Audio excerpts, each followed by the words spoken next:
찬송가 491장으로 찬양하겠습니다.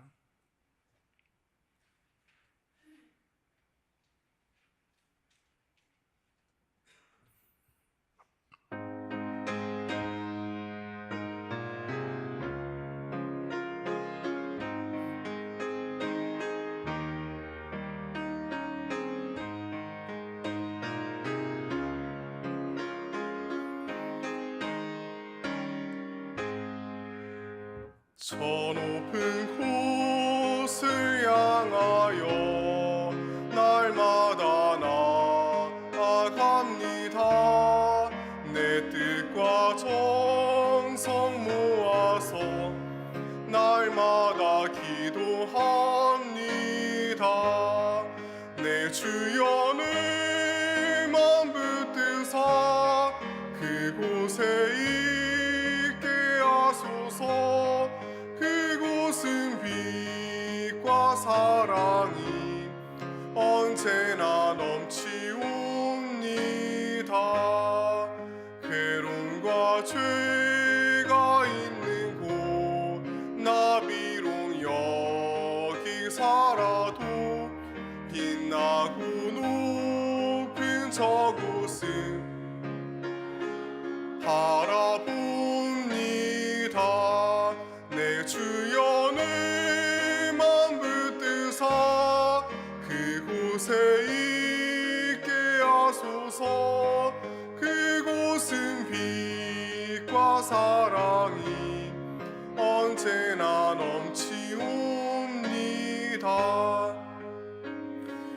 안개 거치고 근심의 구름 없는 곳 참된 평화가 거기만 있사옵니다. 내 주연을 맘붙드사 그곳에 있게 하소서. 그곳은 빛과 사랑이 언제나 넘치옵니다.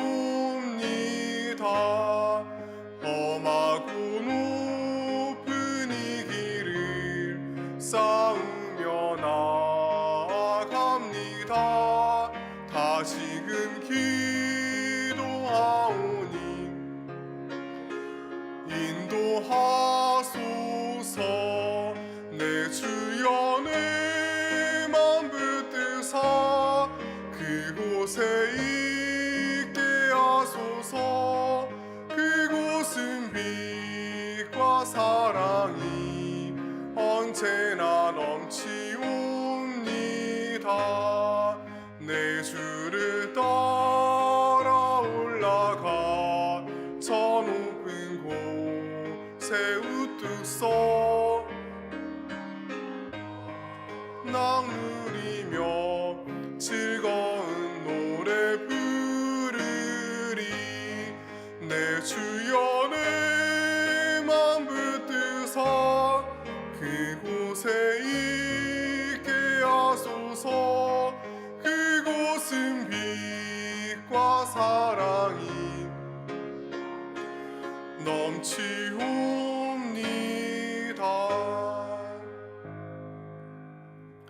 오늘 하나님께서 우리에게 주시는 말씀은 빌립보서 3장 17절에서 4장 2절입니다. 신약성경 322쪽입니다. 빌립보서 3장 17절에서 4장 1절을 저와 교독하겠습니다. 제가 먼저 17절 읽겠습니다. 형제들아, 너희는 함께 나를 본받으라. 그리고 너희가 우리를 본받은 것처럼 그와 같이 행하는 자들을 눈여겨보라.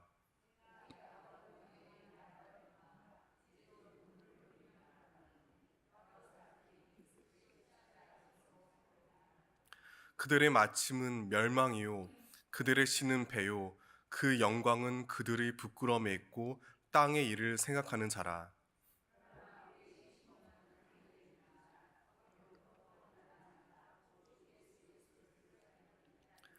그는 만물을 자기에게 복종하게 할 수 있는 자의 역사로 우리의 낮은 몸을 자기 영광의 몸의 형체와 같이 변하게 하시리라.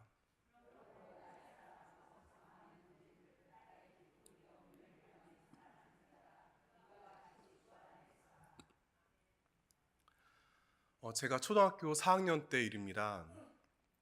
밤늦게 퇴근하신 아버지께서 무척 흥분하신 표정으로 무언가를 저에게 건네셨습니다.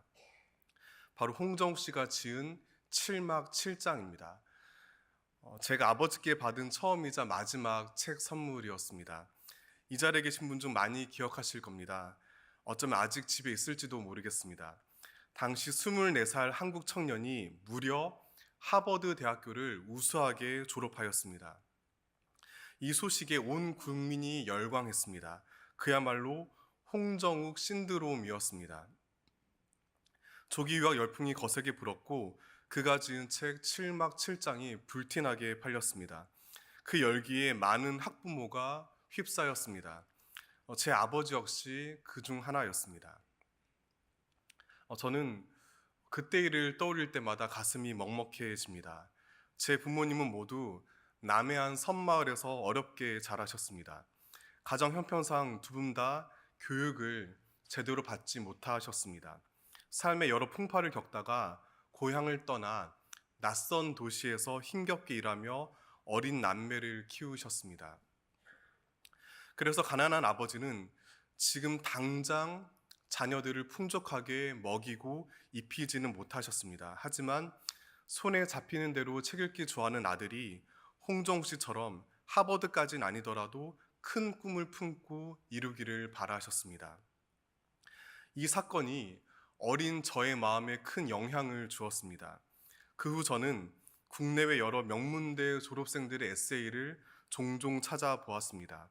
그뿐만 아니라 시련을 딛고 일어나 세계적인 성공을 거둔 명망가들의 자서전을 즐겨 읽으며 그들의 삶을 동경했습니다. 시간이 흘러 성인이 된 후에는 외국 유학을 몇 차례 진지하게 고민하기도 했습니다. 저는 이런 경험 탓에 원대한 꿈을 품고 주어진 자리에서 열심히 노력하는 사람들을 진심으로 응원합니다. 그러한 상승 의지는 분명 한 개인은 물론이고 사회 전체에 건강한 활력을 불어일으킵니다. 따라서 90년대 중후반 홍정욱이라는 인물이 가지는 상징성과 그로 말미암아 벌어진 사회 현상 자체를 함부로 폄하할 생각은 전혀 없습니다. 그러나 한편으로 씁쓸해지는 것도 사실입니다.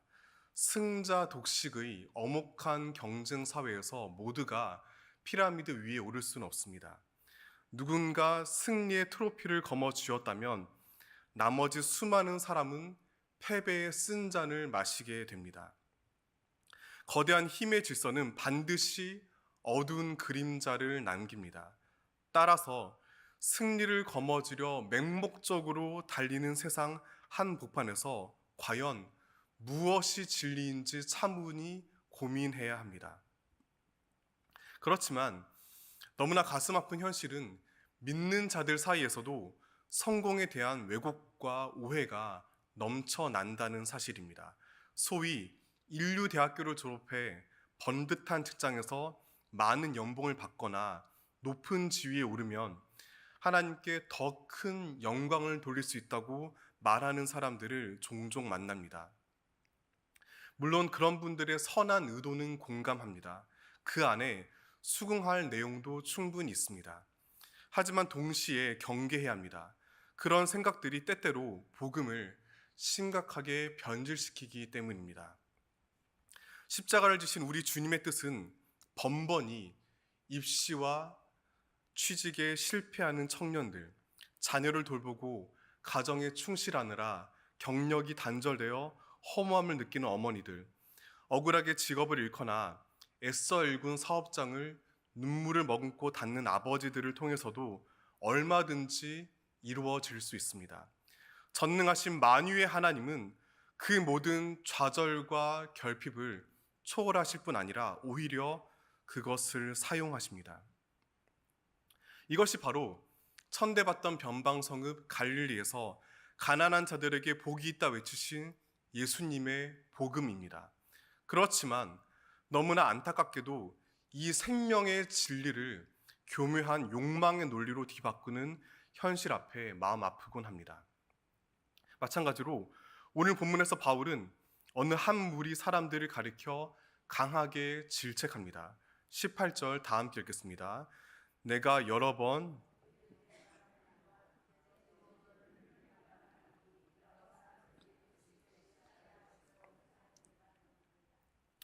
여기서 눈물 흘리며로 번역한 원문은 탄식하고 흐느낀다라는 의미를 포함합니다. 이런 표현은 현재 바울을 짓누르는 어두운 감정의 무게를 느끼게 합니다.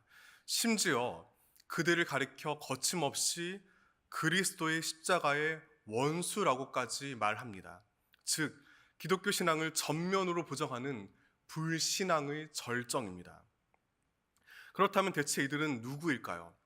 어떤 사람들이기에 바울은 이렇게 거침없이 비판했을까요? 그들의 정체를 19절에서 확인할 수 있습니다. 해당 구절을 논리 구조로 나누어 세 번역 성경으로 읽어드리겠습니다. 그들의 마지막은 멸망입니다. 그들은 배를 자기네 하나님으로 삼고 자기네 수치를 영광으로 삼고 땅의 것만을 생각합니다. 여기서 바울은 십자가의 원수들을 향해 멸망이라는 결론을 먼저 선언합니다. 이어서 그 근거를 역순으로 설명합니다. 그들은 먼저 땅의 것만 생각하고 마음을 씁니다. 여기서 땅은 단순히 지리적인 공간을 가리키지 않습니다. 하나님께서 계신 곳을 상징하는 하늘과 대비되는 곳입니다. 사람들의 탐욕이 꿈틀거리는 세속 영역입니다. 그들은 하늘에 관심 없습니다. 대신 땅의 질서와 성공에 집착합니다. 이 땅에서 성취하고 승리하는 일에 삶의 목적을 두었습니다. 그렇기 때문에 근거 2번에 수치를 오히려 영광으로 삼습니다. 여기서 영광은 눈에 보이는 화려함을 의미합니다. 그들이 세상에서 얻어낸 거대한 성과물을 가리킵니다.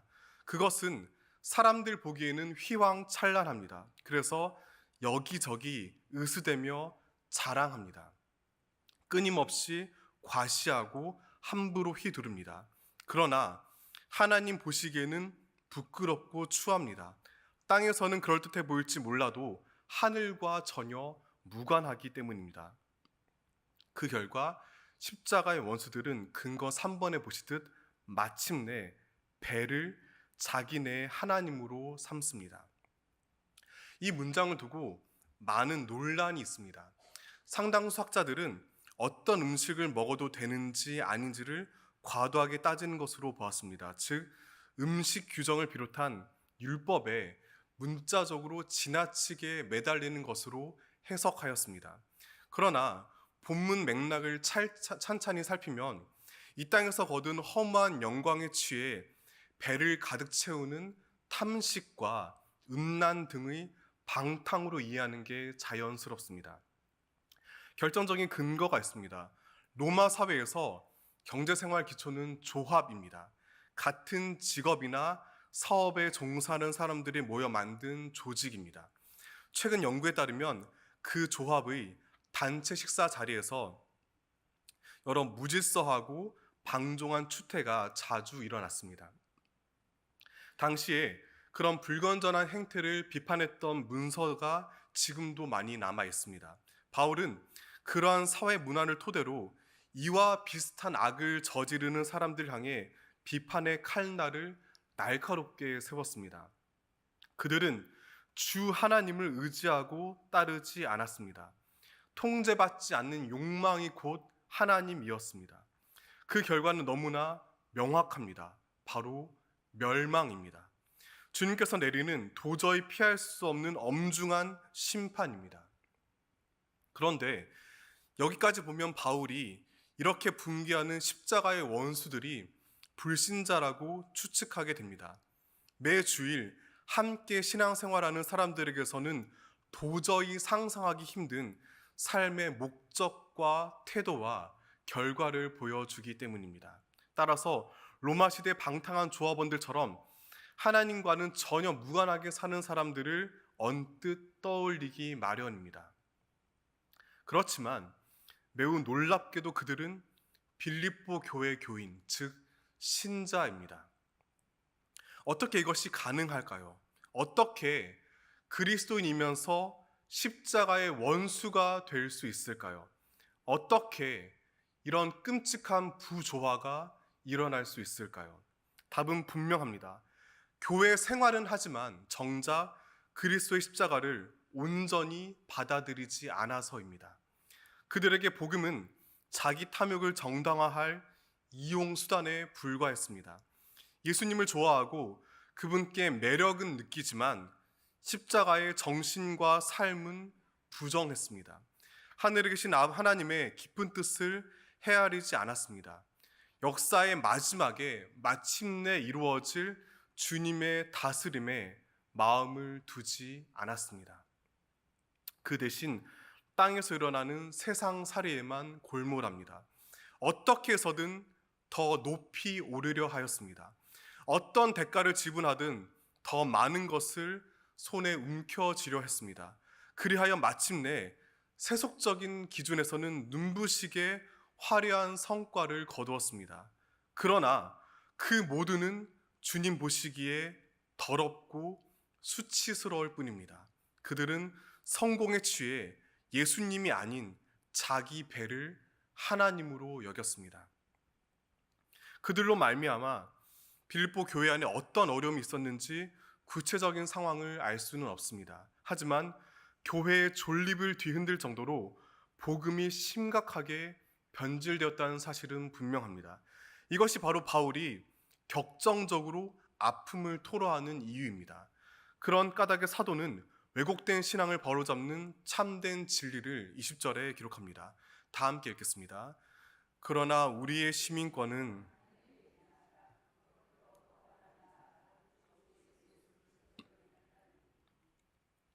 바울은 우리의 시민권이 하늘에 있다고 선언합니다.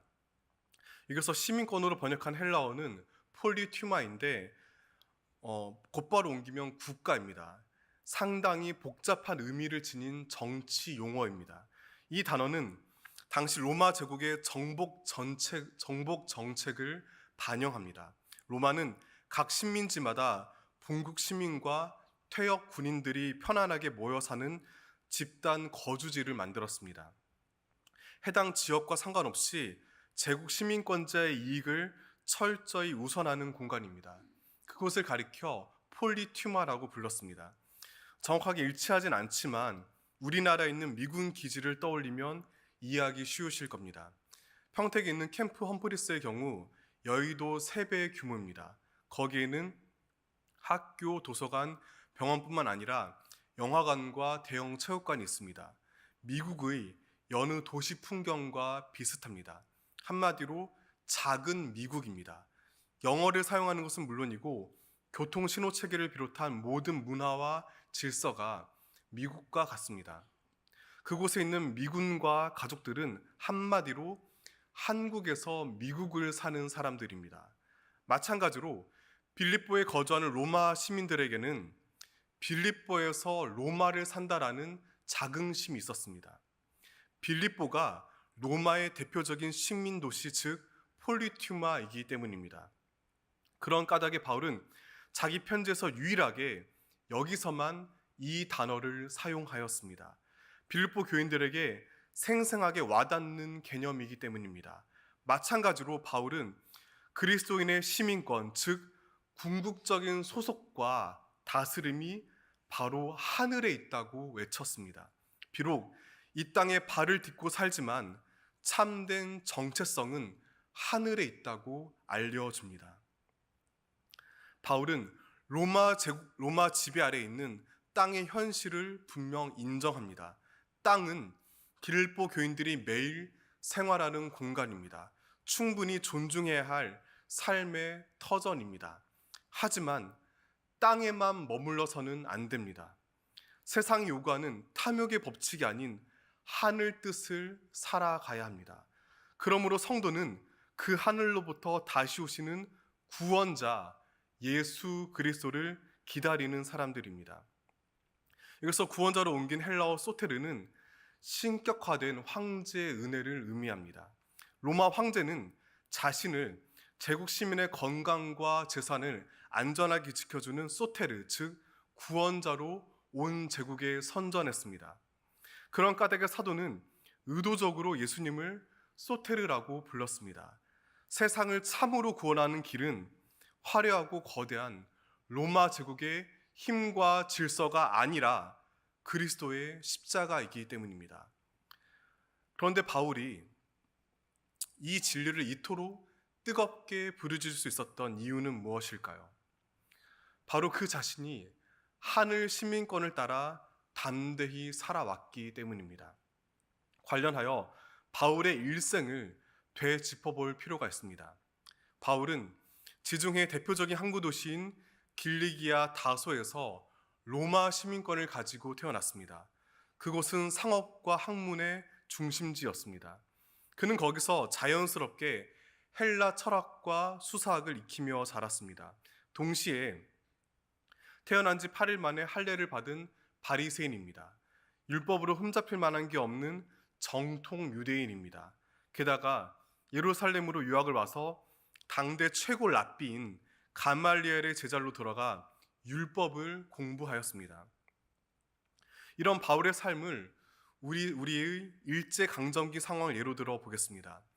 민족이 깊은 위기에 빠진 때에 어떤 사람이 미국 뉴욕의 시민권을 가지고 태어났습니다. 그는 영어를 유창하게 잘할 뿐 아니라 서양의 최신 학문에도 해박합니다. 그뿐만 아니라 어느 정도 자란 후에는 조선으로 돌아와 안동에 있는 서원에서 정통 유학 교육을 받았습니다.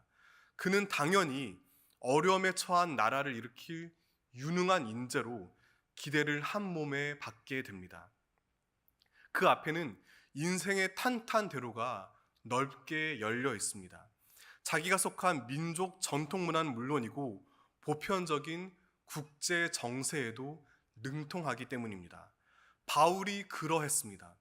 로마의 압제 속에 소멸해 가는 이스라엘을 건질 유능한 인재로 많은 격려와 주목을 받았습니다. 이것이 그가 대제사장의 위임장을 손에 든 배경입니다. 그 역시 자신을 향한 기대에 부응하려 치열하게 노력했습니다. 열정적으로 교회를 핍박했습니다. 그러나 그가 야망에 사로잡혀 다메섹을 향해 맹렬하게 내달리던 길에 역설적으로 예수님을 돌연히 만났습니다. 마침내 그분을 자신의 유일한 주님으로 고백하였습니다. 그날 이후 바울에게 일어난 일들을 우리는 너무나 잘 알고 있습니다. 남들 보기에는 실패한 인생입니다. 화려한 성공과는 철저히 거리가 멀었습니다. 가난하고 외로웠고 끊임없이 억눌리고 짓밟히는 삶이었습니다. 여기서 유념해야 할 사실이 있습니다. 그 결단이 바울에게 유일한 선택지가 아니었습니다. 예수님을 구세주로 믿으면서도 얼마든지 기득권을 움켜쥐며 살 수 있었습니다. 유대 사회와 로마 제국 사이를 약삭빠르게 오가며 성공 가도를 계속 달릴 수 있었습니다. 그러면서 적당히 타협하며 신앙을 감추고 몰래 교회를 도우며 그럴듯한 명분을 내세울 수도 있었습니다. 하지만 바울은 그렇게 살지 않았습니다. 참된 구원자이신 예수 그리스도로 말미암은 하늘 시민권이 그를 강력히 사로잡았기 때문입니다. 어쩌면 그에게도 후회할 때가 있었을지 모릅니다. 동문수학했던 친구들의 화려한 성공을 바라보며 대체 내가 지금 뭘 하고 있는 건지 하며 수없이 되물었을 것입니다. 그런 자신을 초라하게 여겼던 순간도 분명 적지 않았을 것입니다. 하지만 그럼에도 바울은 꿋꿋하게 십자가의 길을 걸었습니다. 자기에게 주어진 외롭고 고된 소명을 묵묵히 살아내었습니다. 자신이 가진 학문과 배경을 맹목적인 성공 수단이 아니라 선교의 통로로 사용하였습니다. 그에게 복음은 막연한 관념이 아니라 진실한 삶의 태도였습니다. 진정 죽어야 다시 사는 완전한 패배 가운데 찾아오는 부활의 위대한 능력을 온전히 신뢰하였습니다. 제국이 손짓하는 화려한 성공의 길을 뒤로하고 우직하게 십자가의 길을 걸었습니다. 그렇게 그는 땅에서 하늘을 살았습니다.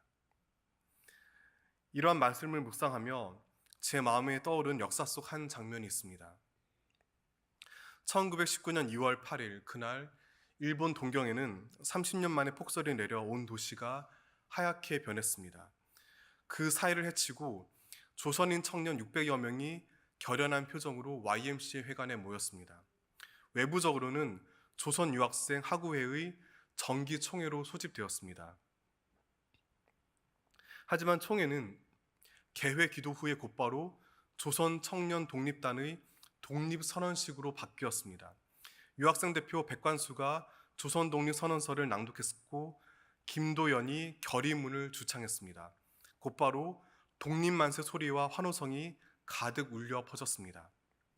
바로 기독 청년들이 적극적으로 주도하여 3.1 운동으로 이어지게 한 28 독립선언 사건입니다. 마침 저는 대학 시절 일본으로 1년간 단기 선교를 다녀왔었습니다. 그때 제가 다녔던 일본어 학원과 같은 건물에 있던 28 독립선언 기념관을 종종 둘러보았습니다. 지금도 그때 가슴 뭉클했던 기억이 생생합니다. 그 자리에 모였던 유학생들은 조선 최고의 엘리트였습니다. 만약 그들이 땅의 일만 생각했다면 일제와 손을 잡고 얼마든지 막대한 권세와 재물을 누릴 수 있었습니다. 게다가 당시 동경은 아시아에서 가장 세련되고 발전한 도시였습니다. 도심 한복판에는 거대한 신궁이 건설되고 있었고 골목마다 신사가 있었습니다. 중국과 러시아와 같은 거대한 강대국을 꺾은 일본의 힘과 돈과 종교가 너무나 막강하게 느껴졌을 것입니다. 제국의 눈부신 영광은 영원해 보였습니다. 반면 28 독립선언에 참여한 조선 유학생들은 당시로서는 소수 종교인 기독교를 믿는 청년들이었습니다. 식민지에 계신 부모님을 생각해서라도 적당히 비겁하게 살고 싶은 마음이 들었을 것입니다. 독립운동가는 한 걸음만 물러서고 열심히 교회 생활하는 것으로 충분히 자기 정당화를 할 수 있었습니다. 하지만 그럼에도 어떻게 그들은 그 모든 험난한 유혹을 결연히 이겨낼 수 있었을까요? 그것은 그들이 제국의 풍요에 둘러싸여 그 한복판에 살았지만 비록 일본 땅에서 일본어로 공부하며 일본 문화에 젖어 생활했지만 그들 가슴 깊은 곳에는 하늘 시민권이 뜨겁게 살아 숨쉬었기 때문입니다. 천황을 자처하며 막강한 무력으로 전쟁을 준비하는 일왕이 아니라 갈릴리 빈민의 아들로 태어나 십자가에 오르신 예수님을 진정 자신의 유일한 왕으로 고백하며 그분의 다스림을 따랐기 때문입니다. 탐욕이 득실거리는 배를 하나님 삼지 않고 그리스도의 십자가를 삶의 기준으로 여겼기 때문입니다. 한국 그리스도인은 이와 같은 28 운동의 후예입니다. 한국교회 정신의 뿌리가 바로 여기에 있습니다. 그러므로 우리는 본문을 통해 다가오는 엄중한 질문 앞에 마주 서야 합니다. 과연 우리는 하늘 시민권을 따라 오직 주 예수 그리스도를 구원자로 믿고 따르고 있습니까? 아니면 혹시 땅의 일만 생각하여 부끄러움을 자랑하고 탐욕을 섬기며 멸망을 향해 달려가고 있지는 않습니까? 물론 너무 비장하게 여길 필요는 없습니다. 복잡한 세상을 살아가는 현실 문제에서 도망치라는 말씀이 결코 아닙니다. 오해하지 마시길 바랍니다. 기독교는 절대로 금욕주의가 아닙니다. 정당하게 열심히 노력해서 필요한 물질과 지위를 얻고 그것을 누리는 것은 충분히 칭찬받을 일입니다. 다만 근본적인 삶의 태도와 방향을 점검할 필요가 있습니다. 탐욕에 굴복하고 익숙해져 심지어 신앙마저도 이용하는 죄악에 빠져서는 안 됩니다. 비록 휘청거리고 때때로 넘어지지만 그럼에도 여전히 예수 그리스도를 나의 유일한 구원자로 고백해야 합니다. 하나님 나라 시민권을 가슴에 끌어안고 십자가와 부활의 길을 걸어야 합니다. 약한 사람들을 짓밟고 올라 제국을 세우는 것이 아니라 겸손과 온유함으로 천국을 전해야 합니다. 물론 이것은 결코 쉽지 않습니다. 저 역시 자신 없습니다. 하루에도 수없이 땅의 욕망에 휘둘려 하늘 복음을 잊어버리곤 합니다. 그런 우리 모두를 위한 참으로 소중한 위로와 권면이 있습니다. 4장 1절 말씀을 화면 보시면서 다 함께 읽겠습니다. 그러므로 사랑하고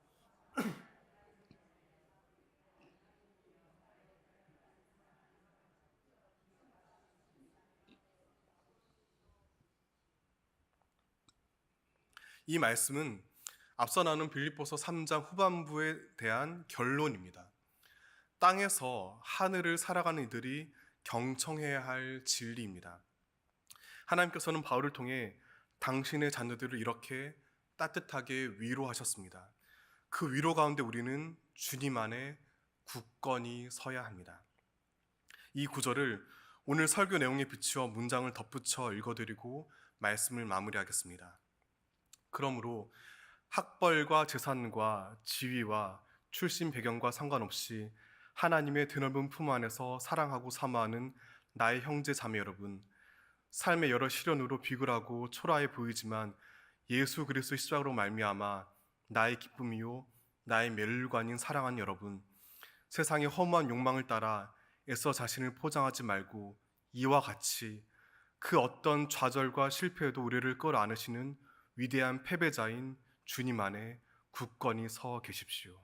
아멘. 이제 다 함께 주신 말씀을 마음에 새기며 기도하겠습니다. 우리의 시민권, 즉 궁극적인 소속과 다스림은 하나님께 있습니다. 땅의 현실에 발을 굳게 디디면서도 언제나 시선은 하늘을 향하며 살아가도록 이 시간 다 함께 소리 높여 기도하겠습니다. 다 함께 기도하겠습니다. 신실하신 주 하나님, 우리의 시민권이 하늘에 있음을 고백합니다. 거룩하신 주 하나님, 우리가 이 땅을 살아가지만 우리의 참된 소속과 궁극적인 다스림이 우리 주님께 있음을 고백합니다. 신실하신 주 하나님, 우리가 때때로 이 땅의 탐욕 가운데 자신을 속일 때가 있었습니다. 그 때때로 세상의 손짓하는 유혹에 넘어갈 때가 많았습니다. 하지만 주님, 우리가 더욱더 주님만 바라봅니다.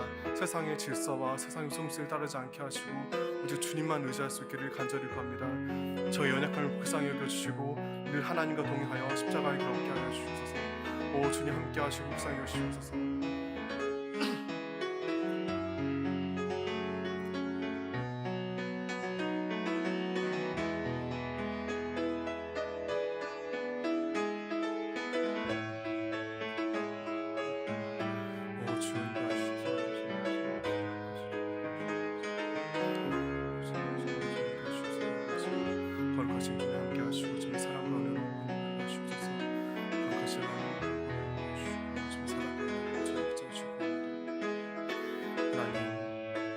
땅에서 제국을 따른 것이 아니라 천국을 오게 하시고 땅에서 하늘을 바라보고 살게 하시옵소서. 거룩하신 주님 주옵소서. 주님